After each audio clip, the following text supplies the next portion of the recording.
kapag ako po kanina. Kanina po maraming lumapit sa akin. Papasalamat. Kanina pag-order namin. May sumisyaw, salamat sa malasakit, salamat sa mga super health center. Huwag po kayo magpasalamat sa akin. Ako po ang dapat magpasalamat sa inyo dahil binigyan niyo po ako ng pagkakataon na makapagservisyo po sa inyo. Maraming salamat po sa inyo. Hindi ko po sasayangin ang pagkakataon binigyan niyo sa akin. Magtatrabaho po ako para sa Pilipino. Hindi po ako politiko na nangangako sa inyo. Gagawin ko lang po ang aking trabaho. Kung papalarin, pagdating ng panahon, sipag ang malasakit at more servisyo po ang gagawin ko sa ating mga kababayan ng Pilipino po. Sa mga kapatid ko Muslim, salamat ko sa inyo. Mga nananalig kayo sa Mindanao, walang diskriminasyon doon. Pantay-pantay doon dahil sandaan natin, ano man ang ating religiyon, Pilipino tayo, mga kapatid po tayo lahat. Una-una, gusto kong batiin muna ang mga kababayan natin simultaneous na ito, no? Galing po ako ng Baguio. Sa mga taga-Baguio, naiwag na namin sa inyo. Mga taga-Baguio, taga-Bulacan. Nasa TV sila. Quezon City, kapitbahay. Quezon City rin po ako nagtira sa Church City. Rizal. Mga taga-Cavite, nasa television na. Taga-Cebu, may gabi sa inyo, mga Bisaya. Bisaya sa mga po. Kapis. Mga Ilonggo, mga kamag-anak ko, lahat ng Ilonggo, kamag-anak ko. Kasi ang tawag sa inyo Ilonggo, ang pangalan ko buo. Jetran, General Santos, ingat niya. Kaya ang sana, kailangan na si Pao. Plaridel, Isamis, sa Occidental. Balay-balay, sa Pagkakas, Silingan. Agusan, Quezon, sa Caraga, salamat tayo. Mga taga-Ilang, sila, Ilang, Silingan ka. Taga-Toril, Davao. Davao, Quezon, Silingan kay Bato. Davao, Oro, mga Silingan kay Davao, Quezon, Lulula. Salamat tayo, may gabi, sa Toray, maupay na gabi. May gabi sa inyo tanan. Magandang gabi po sa inyo lahat dito po sa Laguna. Mahal ko kayo, parang ako rito. Sunog, baka, putok ng luruan, dahil sa mga matakit niyo rin po ako. Adapted sa po ako ng Calabarzon.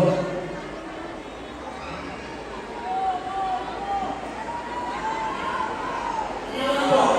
Bye. Maraming salamat sa inyo lahat. Salamat po. Salamat sa susuporta. Maraming salamat po. Mga kababayan ko, gusto ko lang po mag-report sa inyo. Bilang naging senador, I authored 16 laws, principally sponsored 82 laws, and I co-authored and co-sponsored 185 laws. At wala po pong access sa Senado. Tuloy-tuloy po yan. Sipag po ang pwede ko i-alay sa inyo. At bilang chairman ng Committee on Health, tatlo po ang aking naging prioridad. Malasakit Center, Super Health Center, at Regional Specialty Center.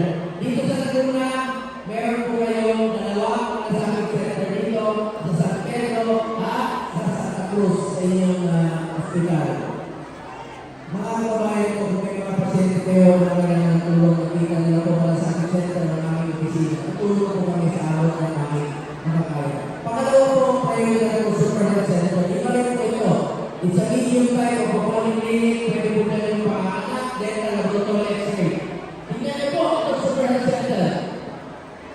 Dito sa Laguna, napakarami po ang Super Health Center dito na itinatayo. Mismo ako nakapunta sa Mabila, Binyan, Calapa, dito po sa Calapa Mayor, Alaminos, Cabuyao, San Pedro, Santa Rosa, Calawat, Los Baños, San Pablo, Santa Maria, Tangalan, Pica, Pagsakalan, Rizal, Luisiana, Paide,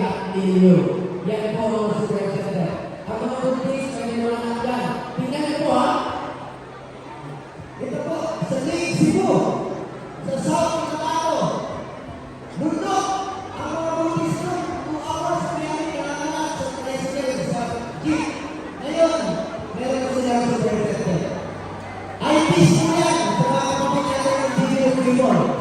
Tuwa-tuwa ang mayor. Tuwa-tuwa yung kapatid. Sabi nila, Sir, pakalanan namin sa iyo itong bata. Kasi bago ka dumating, pinanganak na. Pagtingin mo sa bata, babae. Sabi ko, paano yung pangalanan sa akin? Lalaki ako. Sabi niya, hindi problema yan. Pangalanan natin ito ng bomba. Ibig ko sabihin, nangyayari sa totoong buhay yung ginagawa ko. Kahit sa sulok ng Pilipinas, halos napuntahan ko na. Mula Apani hanggang Ulo. Lindol, sulok, putok na ulan, tulong sa mga mahirap, pinupuntahan ko yan. Dahil gusto ko inapit ang servisyo ng gobyerno sa ating mga kababayan Pilipinas. Tulungan natin yung mga mahirap natin mga kababayan. Pangatlo po, Regional Special Center. Ako po ang principal sponsor ng batas na yan. Priority ng kuya na yun, no? Napagkatayo yung mga heart center, kidney center, neonatal, at iba pa mga special center. Chairman din po ako ng Committee on Sports. Ayaw po kasama ang inumpisahan ni former President Duterte na labanan ng kriminalidad at ang illegal na droga. Through sports, ito akin, iniilan ko po ang mga kabataan to get into sports, stay away from drugs, to keep us healthy and fit. Meron na tayong eskwelahan sa University. Pwede mag-aral at the same time, mag-training ang student athlete. Isa ako sa author at co-sponsor. Eskwelahan po yan. National Academy of Sports yan po. May pasilidad na po. Ngayon, proud po ako. Chairman ako ng sports 2019. Alam niyo ba, nakamit natin ang kauna-unang goal sa Tokyo Olympics 2020. Ngayon naman, nakadalawang goal tayo sa Paris Olympics, diba? So, supportahan natin yung ating mga atleta. Chairman din po ako ng Committee on Youth. Sa mga kabataan, kayo po ang kinabukasan ng bayan ito. Mag-aaral kayo ng mabuti, yan po ang puhunan natin edukasyon. Alam natin yan sa pagtanda at pagiging masaya ang puhunan natin kapag tapos tayo ng pag-aaral. Ako mismo, may anak rin po ako na sumamong lang rin sa accountancy sa Lasal at class valedictorian sa College of Law sa Ateneo ko. Kaya mo sa nakawa sa bachelor. Masaya po ako, proud po ako bilang magulang. Ganyan po ang mararamdaman ng mga magulang. Ngayon, may pag-iusap lang po ako sa inyo. Ayoko po manira. Gusto ko lang po nabigyan po ang Pilipino ng karapatang pumili. Will of the people. May pag-iusap lang po ako sa inyo. Mahalin po natin ang Pilipinas. Ngayon, una-una, please na, unahin po sila. Unahin natin ang mga kasama natin. Una-una, pakita niyo po yung pag-organize ng rally na ito. Mga tao po ito, ni Pastor Buloy. Alam mo, matagal na sila magkaibigan ni dating Pangulo Duterte. Wala pa po ako kay Pangulo Duterte. Magkaibigan na po sila. Napaka-well-organized po ito. Itong tao ito, nakalaro ko rin po ng basketball. Isang charismatic, spiritual leader po at may leadership po. Alam pa natin, Pastor Apollo C. Timor! Pangalawa po, tulungan niyo po ang mga kasamahan ko. And of course, may number na lang, no? Si Atty. Jimmy Bordo, matalino, isa sa mga nag-hinayat ng Pangulo Duterte na tumakbo bilang Pangulo. Magaling po ito. Asset po ito sa Senado, Atty. Jimmy Bordo. Palakpakan natin. And of course, ang partner sa Senado, 25 years magkasama natin.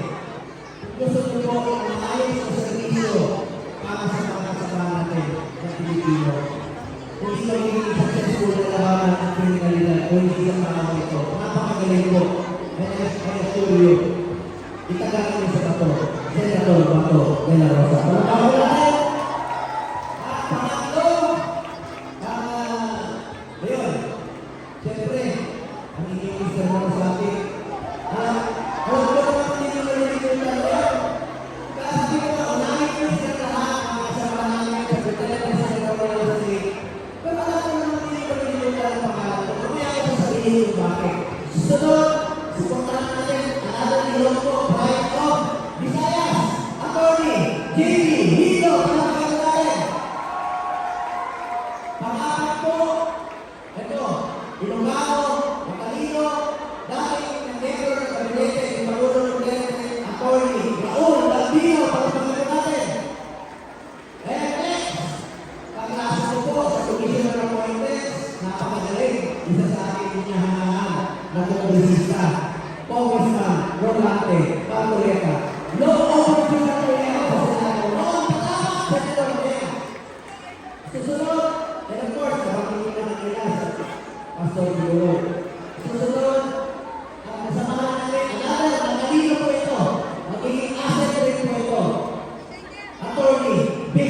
Yes, number po natin.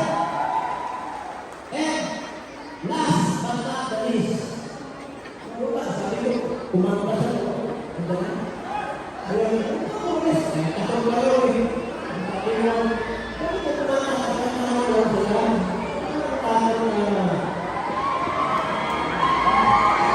Hi. Yes, Mr. Efectivo. Mamaya, pagkatapos ko sa rin kakatawalin ko siya. Mr. Efectivo, Philip Salvador. Alam mo, sa September sa mga yan, hindi. Pero may asin pa yan. Kanina ko, makasama ka sa motor lane. Nagdami. Pagubay niya. Basa-basa. May asin ka talaga. Pero, makakama yung asin niya. Kaya, di sa nagkakilong ko siya. Sa Senado, pero mga natin, Philip Salvador. Ngayon ulit, nakakapa ko. Sa pelikula. Anyway, maraming salamat po sa inyo lahat. Nakiusap ko lang po sa inyo, tulungan niyo naman po sila. Ang kapalalunan po ng Duterte Senatorial State Duterte PVP Senatorial State ay kapalalunan po ng bawat Pilipino. Mahalin po natin ang Pilipinas, pagtulungan po tayo. Mas maraming kakampi sa Senado, mas maraming tutulong. At magtutulungan po kami para sa ikalunan pa ng ating bayan. Sa tuloy na tayo dapat, marami tayo dapat pagawin. Ako po, bilang sa inyo ng tumigilan, tututugan mo po itong pilihan. Masama-masama ang tawag po sa pilihan. Ang pilihan po, para sa health yan. Hindi negosyo ang pilihan. Ang pilihan po ay insurance na meron tayong masasagala tuwing tayo magkakasakit. Kaya nakatutok po ang committee of health yan, pati sa health emergency allowances ng ating mga health workers dahil services center po po yan. Maraming salamat po sa inyo lahat mga kababayan ko. Ako naman po, alam ko hindi ako malilimutan, napaka-ikli ng pangalan ko. G.O. Tawagin niyo na po akong Kuya Bongo ninyo. Kahit sa tayo kita, madali naman na ang pangalan ko. Pumunta kayo sa kanto, pag nakakita kayo ng traffic light, ano yung green? Go! Pero tuwa ako dito sa aking kaibigan. Hindi ako. Pero pinanaman ako sa aking kanina. Sa akin niya, ayaw niyo ba? Wala niyo.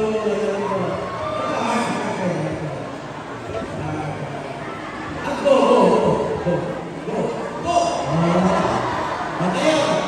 Ano yung traffic light? Natulog tayo, bibigyan tayo ng ano? Jokso? Ang pangalan ng ating minamahal, ang pinakamagaling na presidente sa buong Pilipinas, Rodrigo! Anong paborito namin una? Bong? Anong tawag sa mahilig sa inuman? Laseng? Hoy, mga lasengko!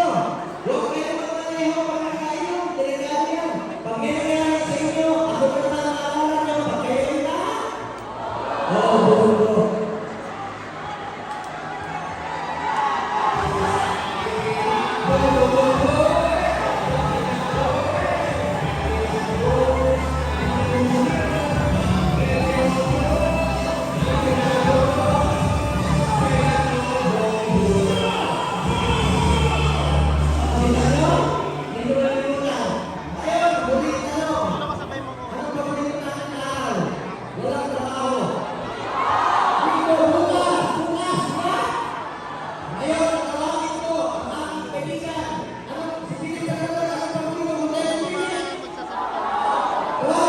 Pilipinas!